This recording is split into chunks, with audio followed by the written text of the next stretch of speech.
Assalamualaikum warahmatullahi wabarakatuh. Alhamdulillahirabbil alamin wassalatu wassalamu ala asyrafil anbiya'i wal mursalin sayyidina Muhammadin wa ala alihi wa ashabihi ajmain.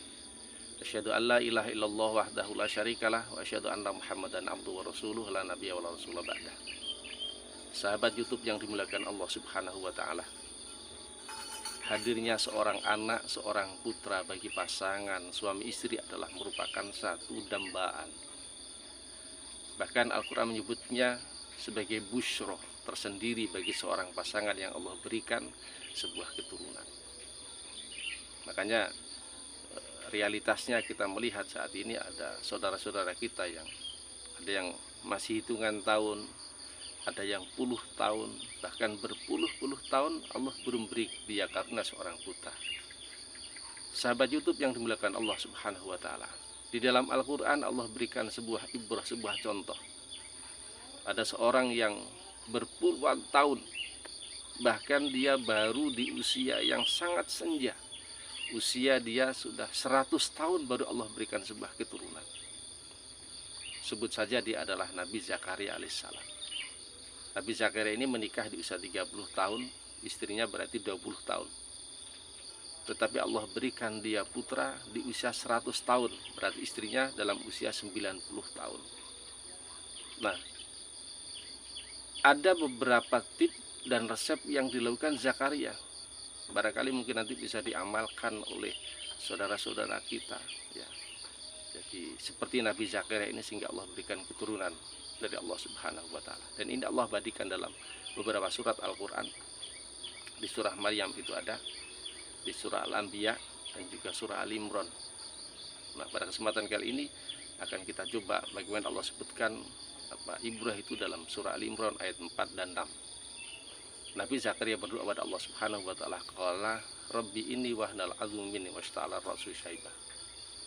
Ya Allah, tulangku telah rapuh, kepalaku telah tumbuh banyak uban. Walam akun bidu'aika rabbi syaqiyya. Tetapi aku, ya Allah, aku tidak pernah kecewa dengan doaku. Aku tidak pernah bosan dengan doaku. Wa inni khiftul mawali yambi warai. Aku hanya khawatir dengan keluargaku dan sepeninggalku nantinya.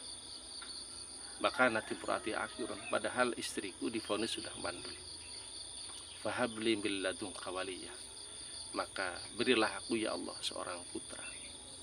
Yarithuni wa yarithu min ali Yaqub, yang dia nanti akan mewarisi aku dan mewarisi dari keluarga Yakub.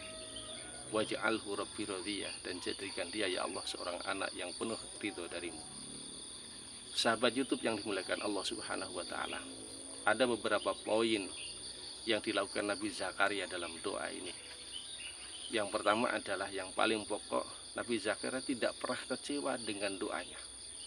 Maka berpuluh-puluh tahun dia berdoa itu, dan dia tidak pernah kecewa dengan keputusan Allah Subhanahu wa taala.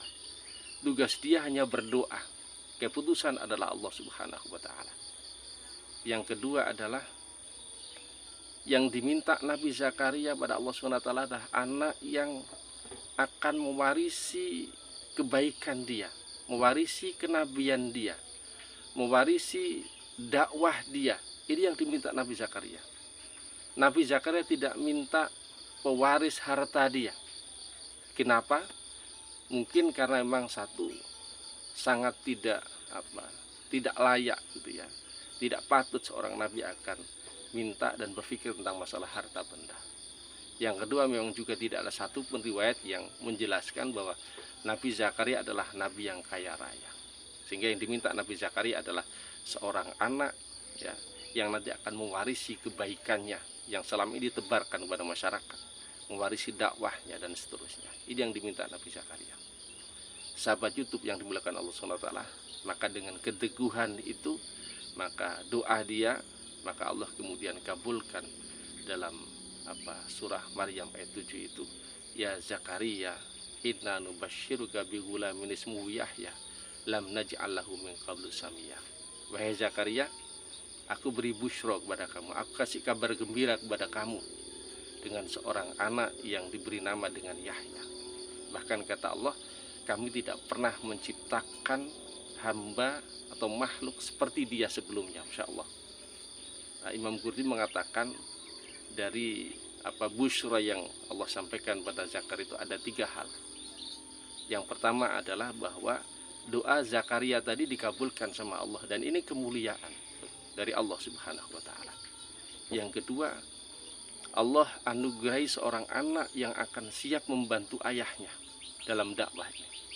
Dan yang ketiga, ya, Allah ciptakan khusus, ya, yang punya spesifikasi khusus, seorang anak yang luar biasa yang Allah siapkan pada Nabi Zakaria. Ini karena keteguhan doanya. Apa spesifikasinya? Ini Allah sebutkan dalam ayat berikutnya. Ya Yahya, khudhil kitaba biquwwah. Wahai Yahya, ambillah kitab itu dengan sungguh-sungguh. Masya Allah. Kemudian wa atainahul hukma sobiyah. Kata Allah, aku beri dia satu hikmah sekalipun dia sobiyah, masih bayi, masih kecil. Wahananam min ladunna. Kemudian belas kasihan dariku. Wa zakatan, anak yang suci. Wa kana taqiyya. Dia juga anak yang bertakwa kepada Allah Subhanahu wa taala. Wa barram biwalidayhi. Dia juga seorang anak yang berbakti kepada kedua orang tuanya. Walam yakun jabbaron asiyah. Dia juga bukan seorang anak yang sombong. Dia juga bukan seorang anak yang durhaka. Wassalamun alaihi yauma wulida. Dia juga akan selamat di hari lahirnya. Wa yauma yamutu. Dia juga akan selamat di hari meninggalnya. Wa yauma yub'al hayya. Dia juga akan selamat di hari dibangkitnya. Masya Allah.